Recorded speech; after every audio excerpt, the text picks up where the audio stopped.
walitti haasa'uu keessan kun kan agarsiisu nagaadhaaf hawwii qabdanii fi uummanni keessan yaada siyaasaa yaadota gaaffiilee qabdu malee uummanni keessan du'aaf ajjeefamuu kana keessaa akka ba'uuf amma akka barbaaddaniif akka hawwii qabdan wanta agarsiisu duriyyuu beekaa amma immoo optimist taatanii positive taatanii amma tokko gaaffii qabdanii shakkii qabdan sodaa qabdanis dhiyeessitaniitu garuu for the most part hundumtuu keessan positive taatanii wanti kun fiixaan akka ba'u duuba akka dhaabbattan agarsiistaniitu that's 100% anis bakka dhaabbadhuudha waan ta'eef baay'ee natti toleera kana jechuu keessan hundumtuu keessan.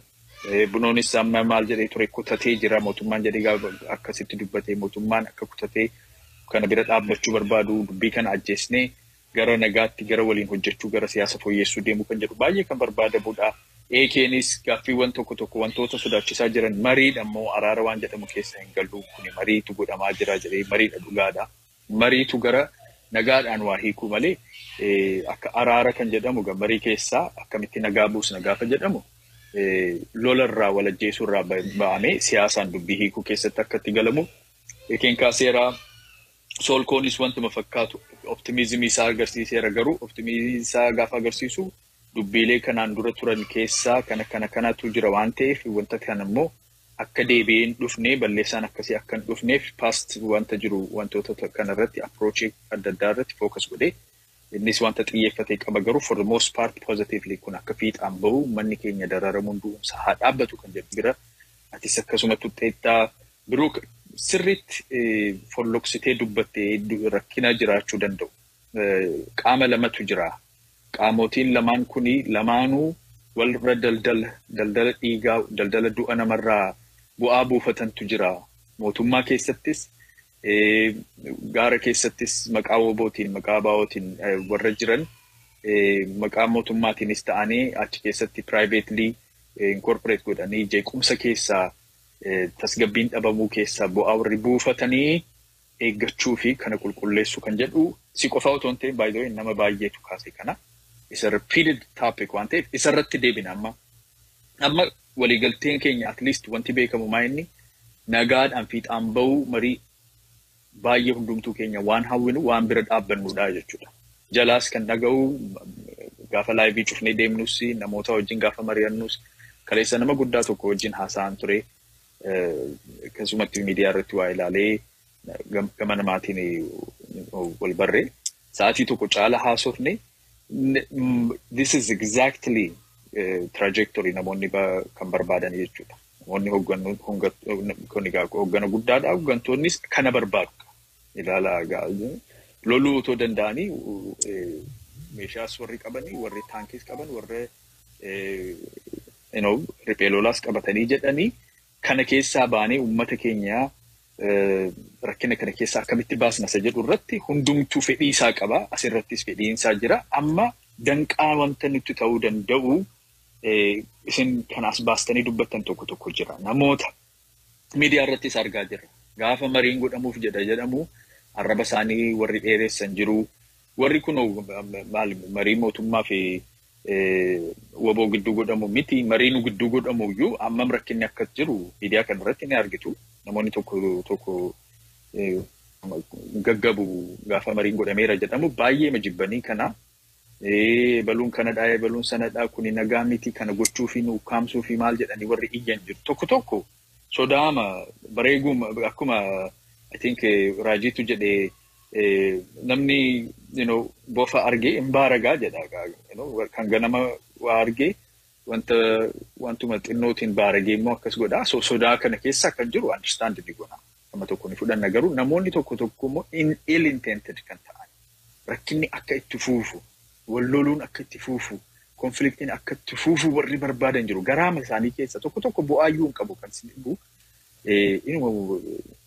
dhiibamuma wayii qaba rakkinuma kana warri hawwan jiru conflict interest warri qaban miidiyaa irratti jiru lafarraa garuu kana keessa wanta shallagamu warra argatan jiru waan ta'eef I think soolkoodhaaf fakkaate wanta sirrii kan kaase maal jedhee gaafa lamaan kuni qaamni lamaan kuni mariidhaan waa hiikuu keessa galanii wanti luuccee gaafa jiraatu qaamonni kun ofii isaanii busha'anii badaa deemu uummata burjaajessuu fi afaan faajjii kana keessatti gashuu humna dhabu. Humna dhabsiisuun kun akka dhufuu fi mariin kun hiikamuun mariin kun fiixaan ga'uunsaa baay'ee barbaachisa waan ta'eef kanatu fura dubbicha kan jedhudha. Nummoo maal egaa amma wanta lamadha. Tokko maal eegna? An akka tokkotti indikeeshiniin isin ilaadha akka tooppikees gootanii itti fufuu dandeessu. Akka nama tokkotti an maalan eega amma marii kana keessa marii Taanzaaniyaa kana keessatti isa Zanzibar ture irraa wanta ani hin argine wanta arguu barbaadu amma maalinni tokko iftoominadha. Iftoomina egaa waanuma guutummaa isaa baasee dubbachuun hin danda'u. Kuni qaamota hidhatan lola keessa jiran lamaan gidduu wanta ta'ee fi wanta strategic ta'ee wanta politically strategiidhaaf jedhameessi qusannaan itti godhamu jira garuu amma tokkotti iftoomina ummataaf waa ibsuu keessatti akka hojjetamuun barbaada. Because Tanzania jalqabaa irratti waan tokko namni baay'een hin beeku. Inuma keessaan waan haasa'amu dhageenya malee ammas waan akkasiiti. Garuu iftoomina amma tokko ummataa fi ibsanii propagaandaadhaaf otoo hin ta'in wal qooduudhaaf otoo hin ta'in kana ummataaf ibsina jedhanii waliin mari'atanii marii isaanii keessatti kanas gashanii akka ba'aniin barbaada. Maal jechuudha? Waboonis arraata biyyoolessaa irratti deemee bakka dubbii himaa isaatiin mootummaanis Oromiyaa keessatti miidiyaalee qabuutiin faanaadhaan ETVdhaan ba'ee dubbii kana irratti akka mari'anne amma kana akka deemne waan kana ibsuu ni dandeenya. Warri kuni icciitiidha haafanii jedhanii wanta icciitii ta'ee fi wanta ummataaf ifa ta'uun irra jiru adda baafachuun isaanii I think barbaachisaadha jedhee ni yaada. Nuyiif ummataaf sabaaf because ummata joonjessuun kuni ummata burjaajii keessa gashuun kuni kan dhufu iftoominni dhabamuu isaa keessa odeeffannoon dhabamuu isaa keessa namni baay'een oomishee fidee waan barbaade akka dubbatuu fi balbala sana cufuudhaaf lamaanuu kana ibsarratti akka ibsaatti kana laannaa kana goonaa jedhanii hopefully akka ibsaatti as dhufanii marii kana keessatti bu'aa buusneerraa gara gaariitti deemneerraa hiikuuf jenna jedhanii otoo nuu fidanii inuma ililchina gammachuun keenya akka hin qabu dhugaa dubbachuudhaaf celebration maaf wal agarratu Wednesdaytti dhufu achuma dhiibna marii keenya jechuudha isatti jiru. Akkas otoo nuu godhanii kun otoo ta'e egaa hawwiima keenyadha kadhannaa keenyadha. Garuu achi otoo hin gahin walakkaa irratti kan itti fuufamu paartii 3 jira wanti itti haasa'amu jira taanaan immoo development isaanii icciitii baay'ee otoo hin baasiin ummataaf iftoomina amma tokko agarsiisu kanan hawwagaa. Akka bu'aatti hawwiin kun inni guddaan dubbiin hiikamee mariidhaan hiikamee lolli dhaabbachuu irratti tarkaanfii guddaan tokko fudhatameera kan jedhu kanan arguu barbaada. Dhugaama. Garuu immoo at any degree bakkuma progressiima argisan qabaatan irratti iftoomina tokko akka godhani kana arguu ni barbaada. By the way, isin galateeffachuun barbaada. Warra gubbaa kana teessan qofaa otoo hin ta'in warra gooda dhufanii dhaggeeffatan namoota guguddaa dhufaa jiru. Akka dhaggeeffatan natti himu viidiyoo akka ilaalan natti himu rikoordii godhamee akka ergamuuf nan dhagaa baay'ee na dhibeen akkas hin dhagaamas jedhee yaadne akka uummataatti uummanni yaada kana fudhattee yaada kana irratti kan dhiibu ofiisii adda addaa keessatti jaarmee adda addaa keessatti namoonni gaaffii kana dhiyeessanii dhiibbaa akkasii gochaa akka jiran dhaga'uun kun baay'ee na gammachiisa. Baay'ee kuni waa hiikuu akka dandeenyu yoo wal bira dhaabbanne yoo wanta dhugaa ta'e wanta sirrii ta'e gaafa arginu bira dhaabbanne amma nagaan fuula ishee agarsiisuuf jetti fakkaata. Amma tokko waa argaa jirra kuni mariin kuni abdiin haalaati. Gaafa waan barbaadnu akkasii arginu itti dirmannee fiixaan baasuu irratti bakka keenya beekuu fi isarratti hojjechuudha. So amma raawundii lammaffaan isin ilaadha. By the way, sa'aatii 2 caalaa hin turu. Already sa'aatii tokko fayyadamneerra.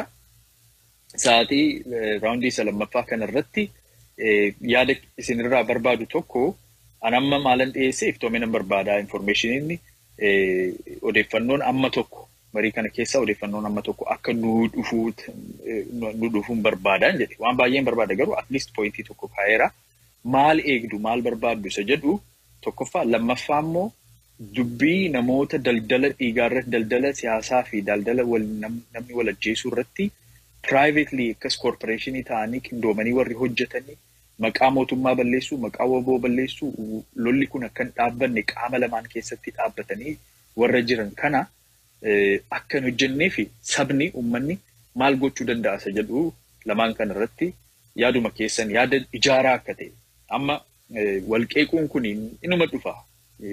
Boodas turree seenaadhaan kaasnee sebaluun kana godheera jennee inni haasa'uu ni dandeenya garuu amma kan qabnu nagaan xinnooma nagaan dhufuudhaaf waan tokko biliq jettee waan argine kanarratti itti dirmannee akka ballatuuf akka hojjetuuf akka ta'uuf dhiibuutu nurraa dhibbaama dandeenyuun yaada dandeenyuun kanarratti akka waan dandeenyu dubbannuun barbaada. So maal eegduu tokkoffaa lammaffaa immoo sodaa warri fidan qaamonni kuni akka saaxilamanii akka isaan yaadni isaanii bakka hin geenye maal godhamuutu danda'a isa jedhu yaada akkasii irratti daqiiqaa 5 isin laadhaa amma daqiiqaa 5 san fayyadamtanii achi gara goolabuutti deemnaa jechuudha. Gabaabsinee sweet and short.